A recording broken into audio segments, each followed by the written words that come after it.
Hello, welcome to the Construction Express. I'm digital media Warren Frey, and with me today I have Staff writer at the Journal of Commerce, Russell Hixson, back once again in my all East right, Vancouver podcasting studio, aka my bedroom. and I'm here in my downtown Vancouver closet, aka my closet, which is where my computer is. There you So go. on that note, East Vancouver, what's going on in Western Canada? Well, I chatted with global design firm Gensler about a project that they've been working on for about a year, and they sat down and got a team together, and they're like, how do we create the modern laboratory space? How do we create the best like office laboratory space for tenants? And then they chose Seattle as their conceptual setting.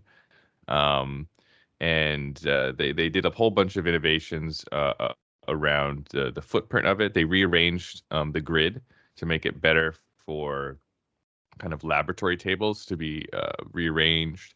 Um, they used a lot of mass timber, which created a huge vibration problem, which they worked with an engineering firm to sort out.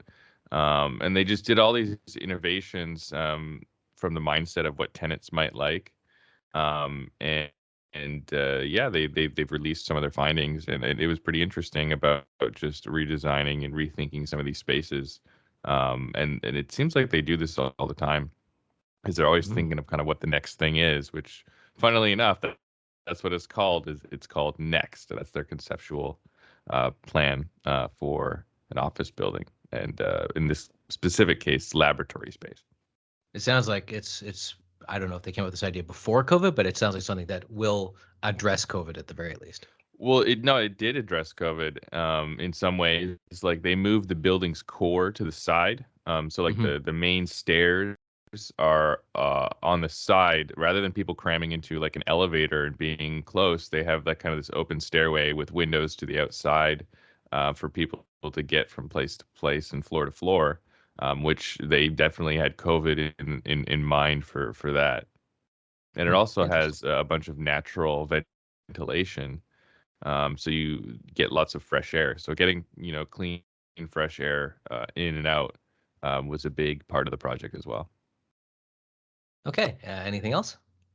Yes, I attended ACEC's transportation conference recently to learn about all the interesting things that are happening with the Ministry of Transportation and the province of BC.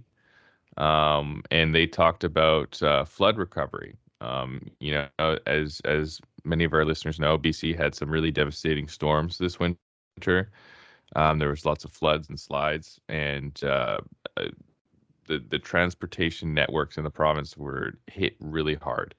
Hmm. Um, Hundreds of kilometers of road were impacted, and we're still kind of rebuilding. We have lots of temporary repairs right now, but there are a lot of long-term repairs that need to be done. A lot of bridges were washed out and destroyed, and while there's temporary things in place, the work needs to be done to repair those.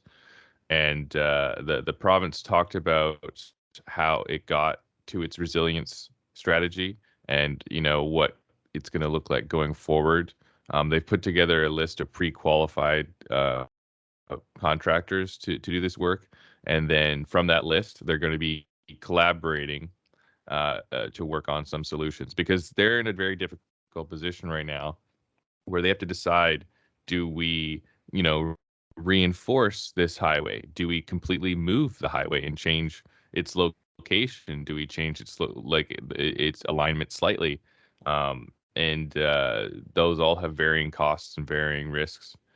Um, and it's going to take a lot of work to make some of those decisions, because you want to get projects going and you want to get projects done this year, but you also want to prepare these roads for what's going to happen in the next 10 years, right?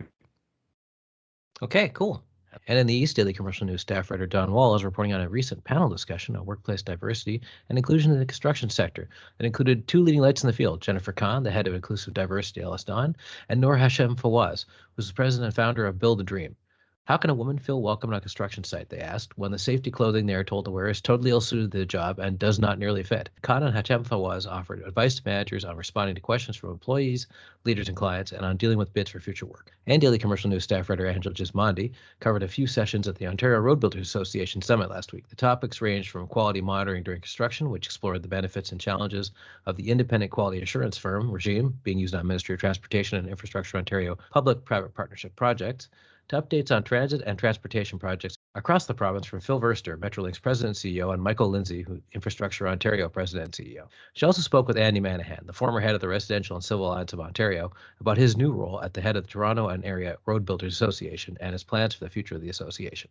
That's it for this week's TCR Express. If you'd like to hear more of TCR Express or the Construction Record podcast on Fridays, you can check us out at Apple Music, Amazon Music, and Spotify, or on the Daily Commercial News or Journal of Commerce websites. Thanks for listening.